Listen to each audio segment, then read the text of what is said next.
High everyone, स्वागत छ तपाईहरुलाई टेक नेपाल युट्युब च्यानलमा। गाइज, हाम्रो च्यानलमा फाइनली 5K सब्स्क्राइबर पूरा भइसकेको छ। यसको लागि म सबैजनालाई धेरै धेरै धन्यवाद दिन चाहन्छु। आगामी दिनहरुमा पनि यसरी नै हामीहरुलाई सपोर्ट र माया गरिदिनु होला। गाइज, टेक्नोको तर्फबाट टेक्नो केमोन 19 प्रो 5G स्मार्टफोन अब इन्डियामा लन्च हुन जाँदैछ।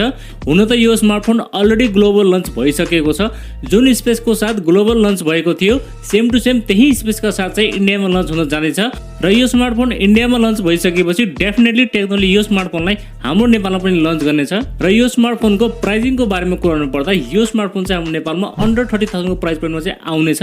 टेक्नोले चाहिँ अहिले यो स्मार्टफोनमा एकदमै राम्रो काम गरेको छ। यसमा चाहिँ हामीलाई ओएस क्यामेरा सेटअप देख्न मिल्छ र राम्रो परफर्मेन्स पनि देख्न मिल्छ र यसको बिल्ड क्वालिटी पनि एकदमै प्रिमियम रहेको छ। सो आजको भिडियोमा हामीहरू टेक्नो केमोन 19 प्रो 5G स्मार्टफोनको बारेमा कुरा गर्नेछौँ।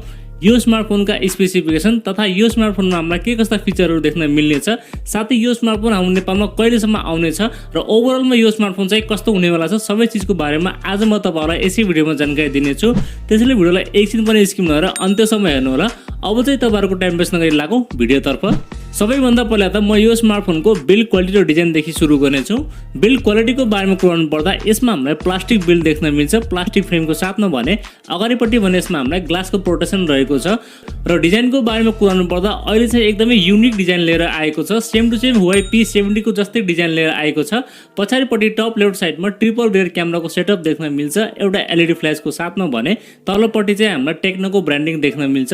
र त्यसैगरी अगाडिपट्टि भने यसमा हामीलाई सेन्ट्रल पञ्चल कोठाको साथमा चाहिँ डिस्प्ले देख्न मिल्छ।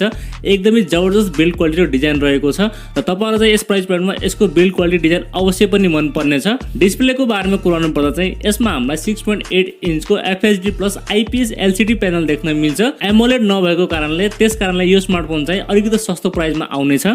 साथमा यो डिस्प्लेमा 20:9 को एस्पेक्ट रेशियो र 393 को चाहिँ पीपी डेन्सिटी रहेको छ। अनि रिफ्रेश रेटको कुरा गर्नु पर्दा यसमा चाहिँ हामीलाई 120 हर्ट्ज को फास्ट रिफ्रेश रेट पनि मिल्छ। यो डिस्प्लेमा तपाईहरुलाई गेमिङको लागि र कन्टेन्ट वाचिङको लागि चाहिँ एकदमै बवाल डिस्प्ले रहेको छ।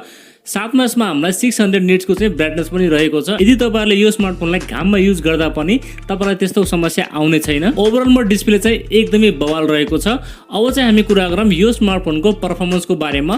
परफर्मेन्सको बारेमा कुरा गर्नु पर्दा यसमा चाहिँ हामीलाई मिडियाटेकको डाइमेन्सिटी 810 चिपसेट देख्न मिल्छ, जुन एउटा 5G चिपसेट हो र यो चाहिँ 6 नैनोमिटरमा बनेको चिपसेट हो, जसमा हामीलाई हिटिङ पनि एकदमै कम देख्न मिल्छ र यो चाहिँ एनर्जी एफिसिएन्ट प्रोसेसर हो। यो चिपसेटको बारेमा कुरा गर्नु पर्दा एकदमै राम्रो चिपसेट हो। यसमा चाहिँ हामीलाई एकदमै सस्टेन परफर्मेन्स देख्न मिल्छ र तपाईहरुले यसमा गेमिङ, कुनै पनि एप्सहरु, भिडियो एडिटिङ तपाईले मजाले गर्न सक्नुहुनेछ। त्यसको लागि चाहिँ तपाईलाई कुनै पनि शिकायत आउने छैन। साथमा यसमा हामीलाई LPDDR4S को RAM टाइप र UFS 2.2 को चाहिँ स्टोरेज टाइप रहेको छ, जसमा हामीलाई रिड एन्ड राइट पनि एकदमै राम्रो देख्न मिल्छ। गेमिङ ग्राफिक्सको बारेमा कुरा गर्नु पर्दा यसमा चाहिँ हामीहरुलाई आलमाली G57 को MC2 ड्युल कोर GPU देख्न मिल्छ, जसमा हामीलाई गेमिङ ग्राफिक्स पनि एकदमै राम्रो देख्न मिल्छ। र अब चाहिँ हामी कुरा गरौँ यो स्मार्टफोनको सफ्टवेयरको बारेमा। यसमा चाहिँ हामीलाई लेटेस्ट एन्ड्रोइड 12 देख्न मिल्छ, जो कि एकदमै राम्रो हो। र साथमा यसमा हामीलाई हाई OS 8.6 देख्न मिल्छ, जसमा हामीलाई सफ्टवेयर एक्सपिरियन्स त एकदमै राम्रो देख्न मिल्छ। तर हल्का फुल्का तपाईहरुलाई यसमा ब्लोटवेयर पनि देख्न मिल्छ, जसलाई तपाईहरुले सजिलै हटाउन सक्नुहुनेछ। र अब हामी कुरा गरौँ यो स्मार्टफोनको क्यामेरा सेगमेन्टको बारेमा। क्यामेराको बारेमा कुरा गर्नु पर्दा यसमा हामीलाई पछाडिपट्टि ट्रिपल रियर क्यामेराको सेटअप देख्न मिल्छ, जसमा भने हामीलाई 64 मेगापिक्सलको मेन प्राइमेरी सेन्सर रहेको छ। साथमा OIS र EIS को सपोर्ट पनि रहेको छ, जसमा तपाईले राम्रो क्वालिटीको पिक्चरहरु क्लिक गर्न सक्नुहुनेछ र साथै तपाईले भिडियो रेकर्डिङ पनि एकदमै राम्रो गर्न सक्नुहुनेछ। बाकी दुईवटा सेन्सर चाहिँ 2+2 को चाहिँ डेप्थ र माइक्रो सेन्सर रहेको छ। र अगाडिपट्टि भने यसमा हामीलाई 16 मेगापिक्सलको सेल्फी क्यामेरा दिएको छ। अनि भिडियो रेकर्डिङको बारेमा कुरा गर्नु पर्दा यसमा चाहिँ तपाईले 1080 को 30 fps सम्म चाहिँ भिडियो सुट गर्न सक्नुहुनेछ। अलिकति यहाँनिर डिसअपोइन्ट गर्न सक्छ, किनभने यसमा हामीलाई एटलिस्ट 1080 को 60 fps सम्म दिएको भए चाहिँ अझ बेटर हुने थियो। तर ओभरअल क्यामेरा सेटअप पनि यसमा तपाईलाई एकदमै राम्रो देख्न मिल्छ। अनि ब्याट्रीको बारेमा कुरा गर्नु पर्दा यसमा हामीलाई 5000 mAh को ठूलो ब्याट्री देख्न मिल्छ। साथै चार्जिङ भने यसमा हामीलाई 33 वाटको फास्ट चार्जिङ हामीले बक्समा पाउनुहुनेछ। अब हामी कुरा गरौँ प्राइभेसी एन्ड सेन्सरहरुको बारेमा। सेन्सरहरुको बारेमा कुरा गर्नु पर्दा यसमा हामीलाई फेस अनलक देख्न मिल्छ, साइड फिंगरप्रिन्ट सेन्सर पनि रहेको छ। त्यसैगरी स्टिरियो स्पिकर पनि दिएको छ। चार्जिङको लागि टाइप सी पोर्ट अनि गेमिङको लागि 3.5mm को ज्याक पनि रहेको छ। त्यसैगरी बाँकी सबै बेसिक सेन्सर पनि यसमा हामीलाई देख्न मिल्छ। र अब चाहिँ हामी कुरा गरौँ यो स्मार्टफोनको एक्सपेक्ट प्राइसको बारेमा। यसको 6+128 को भेरिएन्ट हाम्रो नेपालमा 30,000 सम्म पर्न जान्छ।